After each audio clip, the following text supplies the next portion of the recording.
એ વાત સાચી છે કે ગુજરાતમાં ભૂતકાળમાં બધા મુખ્યમંત્રીઓ ડાંગ જેટલી વખત ગયા હશે એના કરતા વધારે વખત હું ગયો છું. કોઈને પ્રશ્ન પૂછે સ્વાભાવિક છે, જે કામ કરે ને એને સમયનો પ્રશ્ન જ નથી હોતો, જે ન કરે ને એને સમયના પ્રોબ્લેમ હોય છે. તમે જોજો, આ દુનિયાનો નિયમ છે. જે નવરો હોય ને એને તમે કહો કે અત્યારે મારે મળવું છે, આવું તો કે ના હમણાં નહીં, હું જરા પછી વાત કરીએ આપણે. નવરો જ હોય સાહેબ. અને જે કામ કરવું હોય કે એમ કરો ને ભાઈ, તમે જો 9 વાગે આવી જાઓ તો 9 ને 9 ની 5 ની વચ્ચે આપણે એડજસ્ટ કરી લઈશું, બેસી લઈશું, તમે આવી જજો ને. ખરેખર જે કામ કરનારો માણસ હોય છે એને સમયની ક્યારેય ખોટ પડતી નથી. ભરપૂર સમય છે આપણી પાસે. આપણને સમયનો ઉપયોગ આવડતો નથી.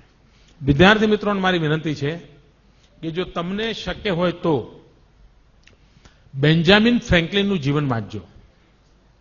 એ અમેરિકાના રાષ્ટ્રપતિ હતા. આમ તો જીવન ચરિત્રો વાંચવા જોઈએ, પણ એમના જીવન ચરિત્રના અંદર વિશેષતા છે. એમને પોતાને શું થતું, કામ બહુ કરે પણ લોકો ફરિયાદ કરે કે તમે આ નથી કરતા, તમે મળતા નથી, તમે એટલે પછી એમને થયું કે હારું આ આટલું બધી મહેનત કરું તો એમ મને તો ફરિયાદો જ આવ્યા કરે છે.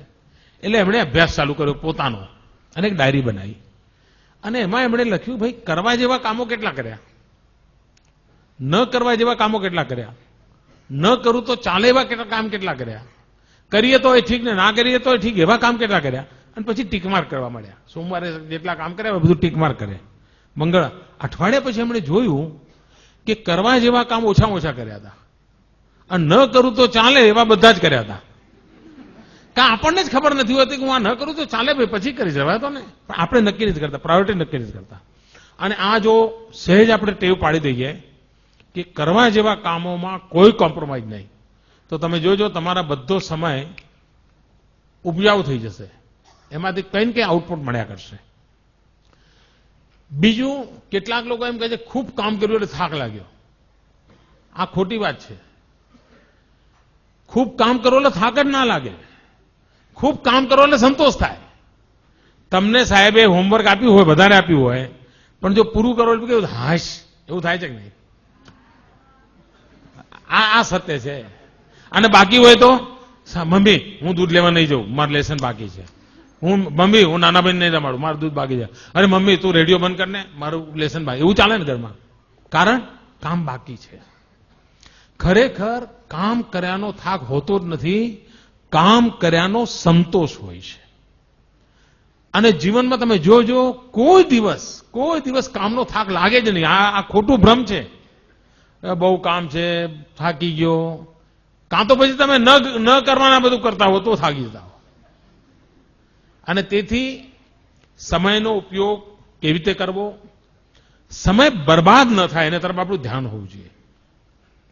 મને યાદ છે એકવાર હું કેકા શાસ્ત્રીજી, તમે નામ સાંભળ્યું હશે, બહુ જ મોટા આ રાજ્યના ખૂબ મોટા વિદ્વાન, એમની સાથે એકવાર હું પ્રવાસમાં ગયેલો અને લગભગ 10 દિવસનો મારો પ્રવાસ હતો. અને મને એમ કે આ વડીલની સેવા કરવાનો મને અવસર મળ્યો છે, એમની સેવા કરું.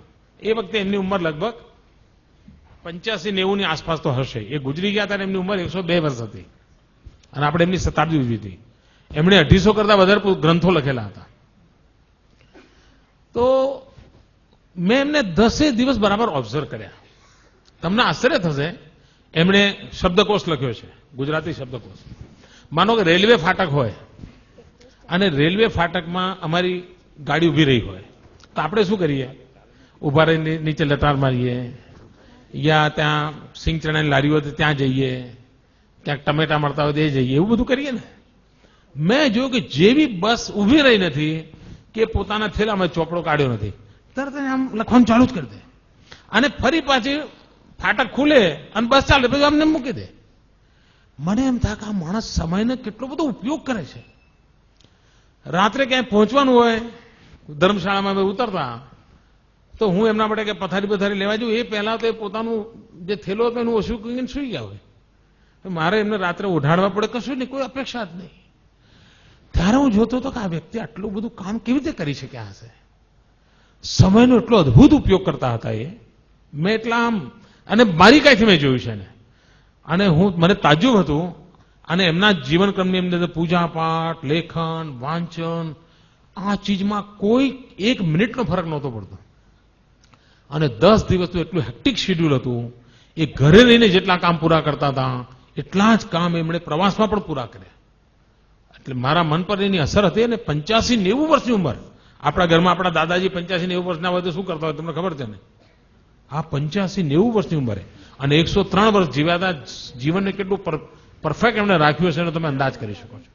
તો સમયનો સદુપયોગ આ મંત્ર લઈને જો ચાલીએ, કરવા જેવા કામોને પૂરા કરવાનો આગ્રહ રાખીએ, કામમાં આનંદનો ભાવ અનુભવીએ તો આપણને ચોક્કસ પરિણામ મળે.